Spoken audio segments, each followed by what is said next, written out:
dar una información. Me dice un ingeniero, amigo, yo hice una auditoría en el túnel de la 27 y tenía todas sus cámaras y un servicio de monitoreo. El de las Américas tiene todas las salidas para el monitoreo, pero nunca han estado. Ah, ya. Así como Bueno, ustedes. bueno. Bien, señor, entonces vámonos con nuestro invitado. Vamos a ver. Presente. Sí, lo que Bueno, pasa es tenemos... el tema por lo que llamamos a este invitado, lo voy a poner en contexto en 30 segundos. ¿Qué está pasando en la sociedad dominicana? ¿Por qué decimos esto? Si vemos el desenlace del martes en la noche con el tema de la delincuencia, Ajá. que bien lo hemos dicho y hemos visto todos los videos y oímos Ajá. todas las historias todos los días, pero cuando uno ve quiénes eran, el bombo, el qué sé yo qué, niños de 18 años, dos de 18, uno de 19 y uno de 23, armados hasta los dientes, que tenían en zozobra toda una comunidad Bueno. que cobraban peaje, que hacían de todo, y además de esto, que se enfrentaron a la policía, pues son Bueno, gángsters. O sea, no, ¿qué está no pasando? son niños, de 18 años ya es un hombre. Bueno, está bien, pero acuérdate que tú y yo, cuando teníamos 18 años, bebíamos casi biberón en leche todavía. No, Entonces, tú no, sería tú, yo no. Ya yo pero- era un hombre completo. Va a ser nada, hombre. Vamos a nuestro invitado porque... No, Ya. quiero ponerlo en contexto. ¿Qué está pasando con estos jóvenes? Eso mueve a una reflexión. Vamos a ver. De la situación que Y, estamos Vamos a- sobre todo, vamos a- ¿cuál vamos- es el aspiracional? Que esa es una de las principales Claro. razones por las que se delinque. Y de ahí Buenas, se finis. Inocencio García, sociólogo, gracias por estar con nosotros, bienvenido. Buenas tardes, ¿cómo está usted? Buenas tardes a ustedes y un honor, muchas gracias por la invitación. Ya usted Su oyó la prestigioso motivación, programa. la motivación de esta entrevista. Están pasando cosas, bueno, más que preocupante con tantos jóvenes dados a la delincuencia asociada, peor, y la y peor, violenta. una violencia tremenda con las bandas barriales y todo ¿Qué esto. está pasando, Inocencio? ¿Cómo lo interpreta todo esto? Bueno, hay distinguidos y distinguida Niurka, hay factores que yo pudiese llamarle factores macro y inclusive factores hasta transnacionales y factores nacionales. Y también hay factores macro y factores micro, ¿no? Si nosotros, por ejemplo, nos vamos a la estructura familiar, a la estructura de hogares en la República Dominicana, que la Oficina Nacional de Estadística, nuestra oficina, lo divide en 4 tipos de hogares, ¿no? El nuclear, el unipersonal, el extendido y el compuesto. Todos sabemos que ustedes, don Ramón Colombo, estaban conversando que en nuestra época, que también es la mía, estábamos hablando generalmente de la familia nuclear, ¿no? Donde donde están un padre, una madre con sus hijos.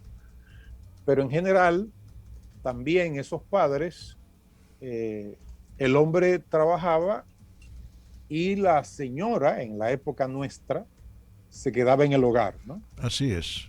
Y era la educadora primaria, o sea, el hogar era el centro de educación primario de la inculcación de los valores, ¿no?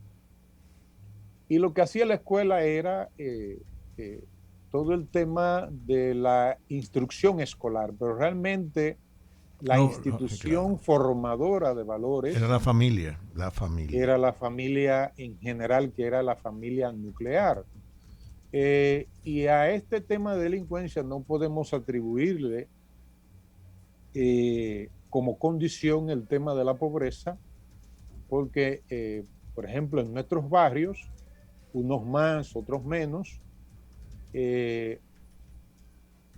eran familias de medianos y de escasos ingresos, pero sin embargo, producto precisamente de esa estructura familiar y de esos valores inculcados en el seno de la familia, pues había lo que yo puedo llamarle una pobreza digna.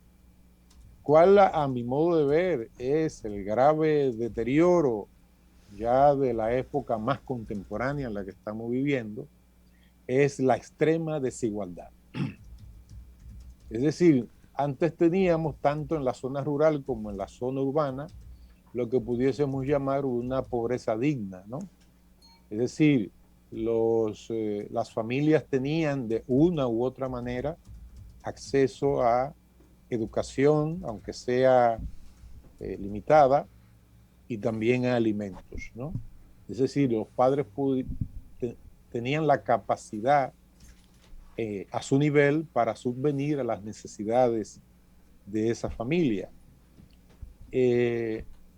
Por lo que a la pobreza no es que hay que atribuirle el tema de la violencia, sino a la extrema desigualdad, que ahí viene un macro factor que tiene que ver concomitantemente con el deterioro de la familia nuclear,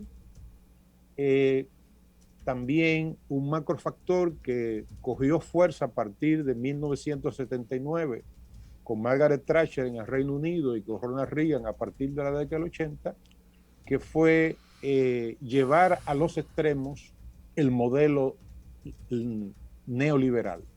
Es decir, donde el Estado, ese es a mi modo de ver un macrofactor que incide en este deterioro, porque resulta que al Estado se le quitaron las competencias para su dirección y para la regulación de las actividades fundamentalmente económicas.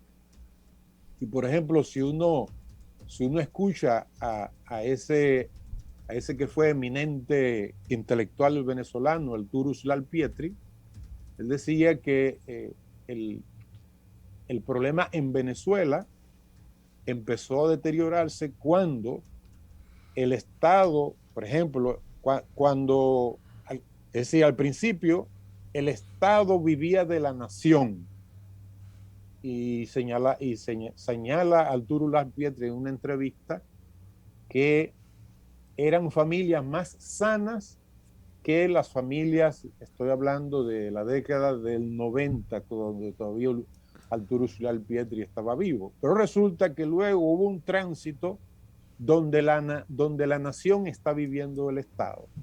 Y en síntesis es que no es el Estado el que está dirigiendo la economía, sino que es el sector privado que está dirigiendo la economía, y al Estado, bueno, de ahí la baja presión tributaria de América Latina, que anda por un promedio entre un 22 y un 23%, y en el caso de República Dominicana rondamos el 14%. Y no es cierto que ningún Estado con tan baja presión tributaria puede resolver los graves problemas en términos de, no estoy hablando en términos de cantidad, porque lamentablemente designamos el 4% para la educación y nosotros al contrario hemos echado para atrás porque lo que tenemos es un problema de calidad de la educación. Pero además está el otro factor que incide en este deterioro del núcleo básico de la sociedad, que es la familia, aquella que era familia nuclear, que tenía predominio en la estructura social de los hogares.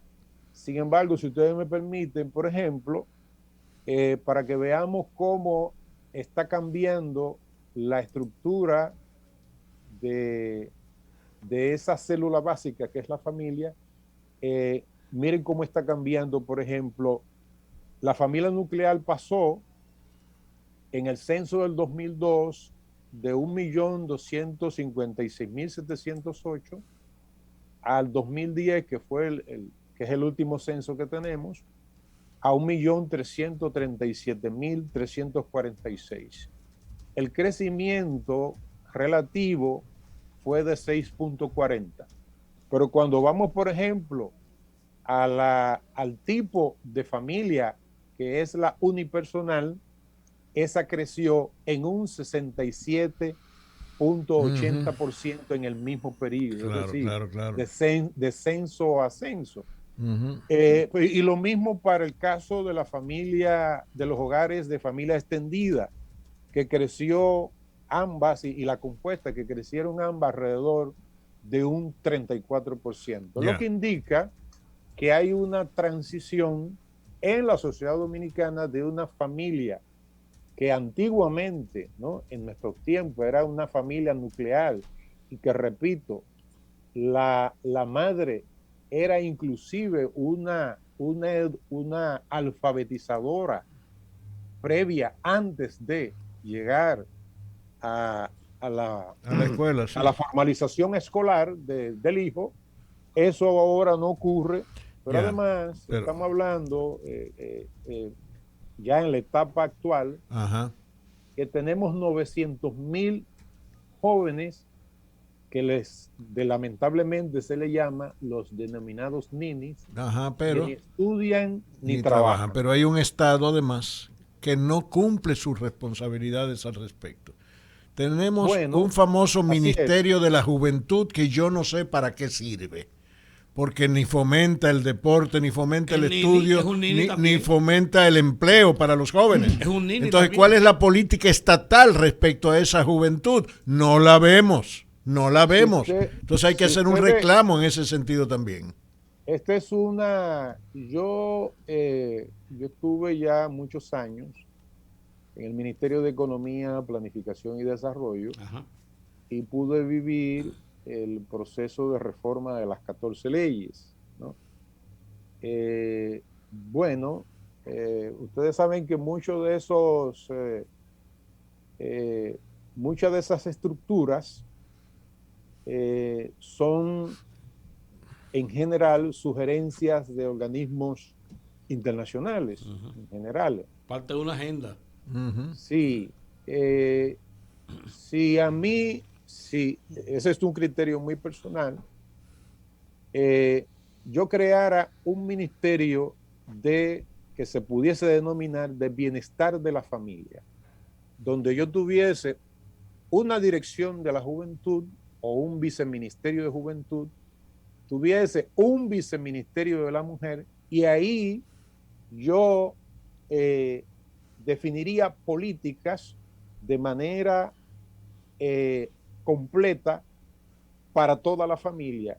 Y yo me ahorraría, yo sé que esto no le va a gustar a determinados sectores de opinión del país, pero realmente yo no estoy de acuerdo en que haya un ministerio de la juventud. Yo tuve una mujer que Aparte, ninguno funciona, ninguno hace nada, claro. nada absolutamente. Lamentablemente hasta ahora han tenido muy pocos resultados. No, hombre, ningún resultado. Y yo creara un ministerio de bienestar de la familia y ese ministerio le dotara de importante presupuesto precisamente Claro. para poder inclusive enfrentar políticas públicas para los tipos de familias sobre los cuales yo le he descrito. Bueno. Que no es solo familia nuclear, sino familia unipersonal, familia extendida y familia compuesta. Entonces, otro tema, cuando hablamos de familia unipersonal, estamos hablando de que ya desde la década del 80 empezamos a tener una importante incidencia de mujeres jefas de hogar. Pero resulta que esas mujeres jefas de hogar son jóvenes con menos de 18 años que no tienen el nivel de escolaridad para poder enfrentar, por ejemplo, para entrar primero en el mercado de trabajo, ¿no? Eso es lo primero. Y mucho menos tienen capacidad para criar a sus hijos. Pero no solo, es decir, a criarlo en el sentido que ni siquiera saber alimentarlos, ¿no? Entonces estamos hablando de que nosotros tenemos una estructura social en la República Dominicana y a mí, cuando ustedes hablan de este hecho de estos jóvenes que fueron eliminados, bueno, uno diría, esos jóvenes andan armados hasta los dientes. Pero resulta que, para decir esta parte, Viulca, pero resulta que ese es el bono demográfico nuestro. Y nosotros tenemos que enfrentar esa política de juventud para atacar el problema delincuencial de manera diferente. Es decir, recuérdense que tenemos la economía dominicana es en alrededor de un 60% de economía informal, ¿no? Entonces, bueno, son muchos factores los que inciden para poder tener una verdadera política preventiva, una verdadera política de sanción judicial, pero Inocencio, además también una política Nosotros adecuada. nosotros como país también tenemos que trazarnos metas no tan a largo plazo, porque las situaciones que están ocurriendo nos están apremiando en el momento. Si nosotros tuviéramos la oportunidad de trazar mecanismos a corto plazo, digamos, vamos a establecer un plazo de 2 a 5 años para erradicar la delincuencia, para reestructurar quizás el sistema incluso económico de los barrios y ese movimiento de la microeconomía que muchas veces le atribuimos a la falta de recursos, el que la gente salga a delinquir. Si tuviéramos que hacer eso, ¿qué podríamos hacer entre 2 y 5 años?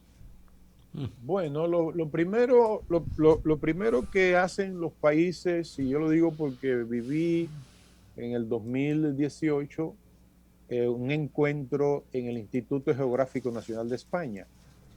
Mire, ya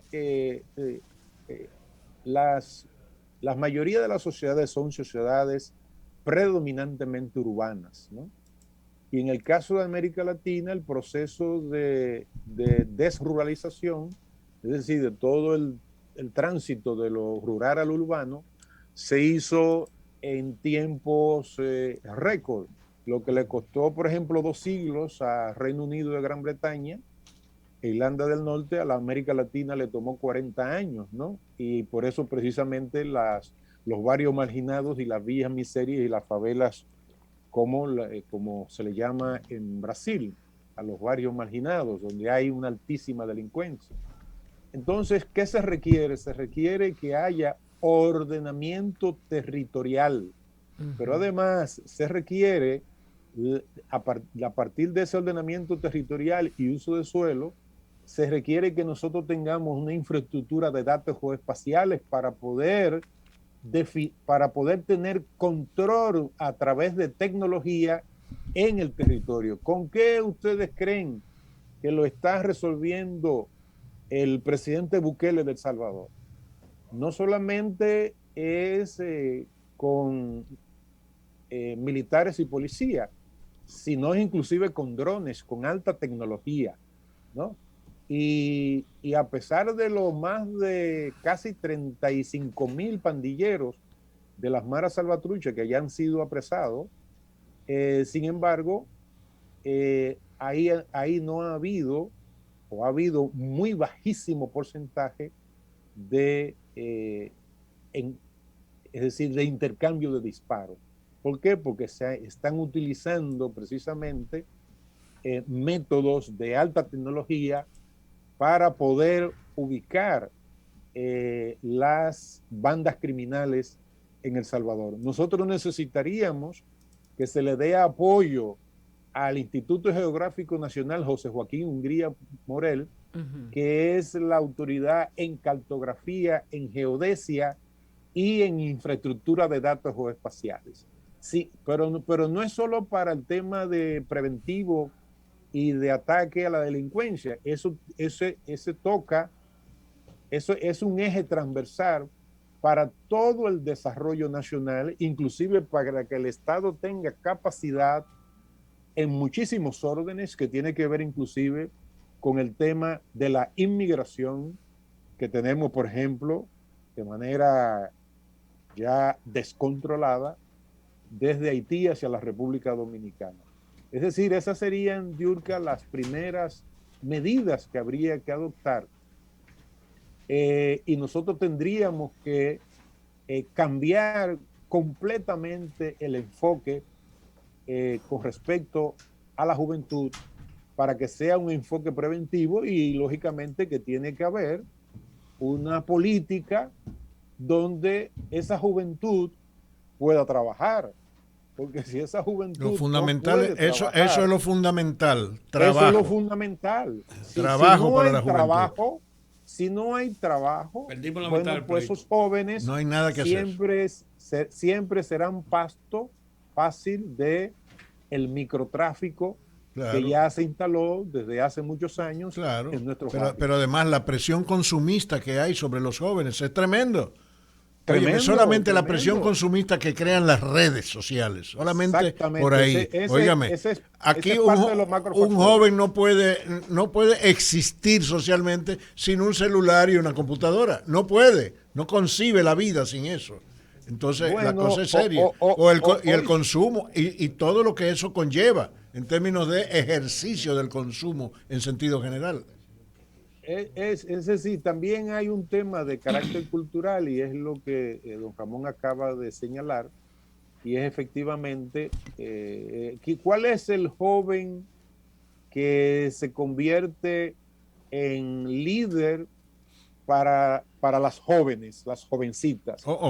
Bueno, el que tiene el motor, el que usa los Jordan, el que usa los Jordan, etcétera. el que usa Imagínate. la ropa nueva, y no importando El espejismo americano.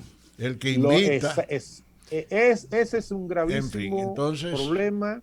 Es decir, que para abordar eso en materia de políticas públicas, estamos hablando de políticas culturales, de políticas sociales que tienen que ver con educación y salud, políticas que tienen que ver con tema laboral. El empleo, mucho empleo. Pero además, otra cosa, el Estado tiene que invertir en acondicionamiento, en el hábitat de esos barrios. Óyeme, cuando yo conocí el ITLA, hace ya años, fui por allá, me pareció fantástico todo aquello. Cantidad de jóvenes estudiando ahí, tecnologías avanzadas, cosas muy interesantes. Y yo pregunté, dígame una cosa, le pregunté a uno de los ejecutivos del ITLA, ¿y hay garantía de trabajo para todos estos jóvenes? No, ninguna. Ninguna. Entonces, óigame, ¿qué hace usted con llevar a un tecnológico, ahora que se está hablando de que vamos a tener 40 y tantos tecnológicos, algo así? Crear tecnológicos si usted al mismo tiempo no genera empleo para esos jóvenes. Dígame, ¿para qué lo hace? Médicos que andan gonchando y abogados que trabajan de vigilantes. Por eso. Entonces, aquí Difícil. el problema es serio. Sí, de todos modos, don Ramón. Te aclaro que don Ramón es mi abuelo, oye. Sí, bueno, pero es un tema de respeto, ¿no? Adelante, Inocencio, no le pare a estos menores. Estos viejos son así. Bueno, el hecho es que, déjeme hablarle del ITLA y del Instituto Comunitario y Técnico Comunitario de San Luis. Sí. Bueno, lo que pasa es que tiene que haber un acuerdo entre el sector privado y el Estado. Sí. Porque déjeme decirle que no sé quién le dio esa información, pero yo era viceministro de Cooperación Internacional y tenía que ver todos los temas. Y tanto en el ITLA, Ramón, como en San Luis, estamos hablando de un porcentaje de más de un 90% de los jóvenes salidos de esos lugares que inmediatamente consiguen trabajo. Yo estoy hablando de muchos años atrás, yo estoy hablando. Y decirle lo siguiente, del ITLA, jóvenes del ITLA ganaron premio auspiciado por la empresa Huawei en China. Ajá. Ganaron segundo y tercer lugar en diseño de software en China. Lo que quiere decir es que esta es otra, este es otro atrevimiento Claro, mío, pero claro. yo creo que eso debe de ponderarse. Claro Sí, que claro, sí. claro. Bueno, Yo reformara la ley del 4% y distribuyera ese 4% no solo en educación preuniversitaria, como actualmente, sino que también yo distribuyera parte de esos cuantiosos recursos en los institutos tecnológicos claro, por comunitarios, supuesto. como Sí. el ITLA y Sí, como el Técnico Superior de Comunitario, San Luis, sí. porque déjenme decirle, la mayoría, le voy a poner el caso de tanto, bueno, ambos, pero en el caso del Instituto Técnico Superior Comunitario de San Luis, resulta que la mayoría de todos esos jóvenes que estudian ahí son jóvenes de barrios marginados. Sí, sí, ya lo sé. Y resulta que ahí no se ve un solo papelito en el suelo. Entonces, ¿qué quiere decir eso? Que ese modelo, tanto del ITLA como del Instituto Técnico Superior Comunitario de San Luis, ¿por qué nosotros no adoptamos ese modelo para la educación Claro, claro. preuniversitaria en el Ministerio de Educación? Muchas gracias, doctor. Muchas gracias. Gracias a Ha sido ustedes. muy bueno esto. Inocencio García, perdón, sociólogo Inocencio García, Sí, señor. quien nos estaba dando una panorámica de lo que está pasando en nuestros barrios con nuestros jóvenes. Bueno, muchas gracias. Gracias a ustedes. ¿La pausa?